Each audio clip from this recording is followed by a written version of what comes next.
Hello friends, my self doctor Ruchika Garg. आज मैं आपको एक high risk pregnancy molar pregnancy के बारे में बताऊंगी। तो मोलर प्रेगनेंसी क्यों इम्पॉर्टेंट है? एक तो इसलिए कि अगर ये मोलर प्रेगनेंसी हो जाती है तो इसको कैंसर में, कोरियोकार्सिनोमा जिसे हम कहते हैं, उसमें कन्वर्ट होने के चांसेस होते हैं और इसमें कोई फीटस नहीं होता है। तो मोलर प्रेगनेंसी में जो प्लेसेंटा का एक ग्रेप जैसा गुच्छा बन जाता है, फीटस नहीं बनता है, बच्चा नहीं बनता है, उसकी जगह प्लेसेंटा या जिसे आवल नाल कहते हैं वो ही कैंसर की तरह उसके सेल्स बढ़ जाते हैं। तो ये जो प्लेसेंटा के सेल्स होते हैं, नॉर्मली यही एक हार्मोन होता है प्रेगनेंसी में जिसकी वजह से वॉमिटिंग वगैरह आती है, जिसको हम बीटा एचसीजी कहते हैं, वो सेक्रीट करते हैं।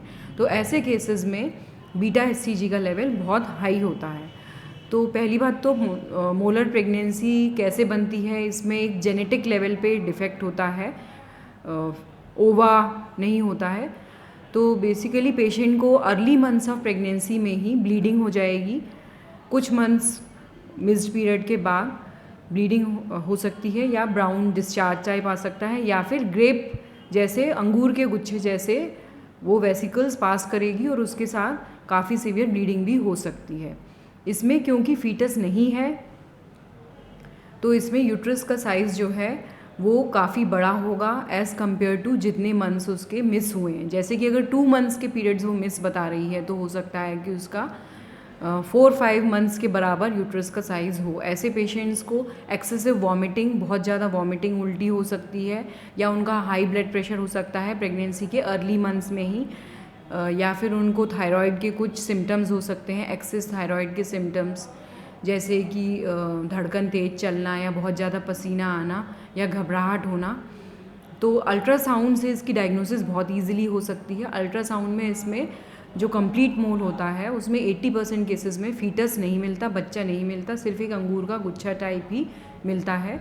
लेकिन एक कंडीशन होती है पार्शियल मोल, जिसमें फीटस भी मिल सकता है, बच्चा, लेकिन बच्चे में और बहुत सी आनुवांशिक बीमारियाँ होती हैं अलॉन्ग विथ प्लेसेंटा का जो गुच्छा अंगूर का होगा उसके अलावा। तो ऐसे बच्चे जनरली न तो प्रेगनेंसी में लास्ट तक पहुंच पाते हैं, न ही वो कभी सरवाइव कर पाते हैं।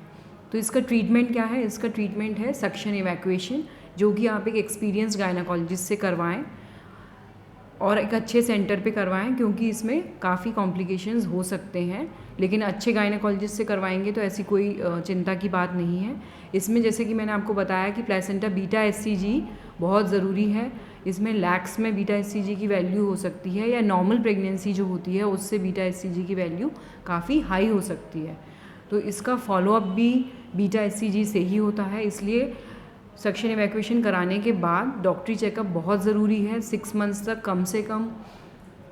और इसकी जो प्रोडक्ट्स निकलते हैं, जब आप इसकी सफाई करवाएंगे तो उनको हिस्टोपैथोलॉजिकल एग्जामिनेशन के लिए जाना भी बहुत ज़रूरी है। एवरेज जो है 9 हफ्तों में जो है बीटा एचसीजी लेवल्स नॉर्मल आ जाते हैं। कभी कभी ऐसा भी हो सकता है कि बीटा एचसीजी प्लेट्यू रहे, यानी कि सेम लेवल पे रहे, घटे नहीं और बढ़ जाए। तो बढ़ जाए या घटे नहीं तो ये एक चिंता का विषय हो सकता है, क्योंकि हो सकता है कि ये मोलर प्रेगनेंसी ही बाद में कोरियोकार्सिनोमा या कैंसर में बन जाए। हालांकि कोरियोकार्सिनोमा का भी आजकल ट्रीटमेंट उपलब्ध है, घबराने की कोई बात नहीं है। तो मीट योर गायनाकोलॉजिस्ट। खुश रहिए, स्वस्थ रहिए, बाय।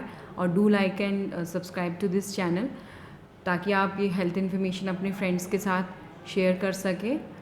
Bye bye.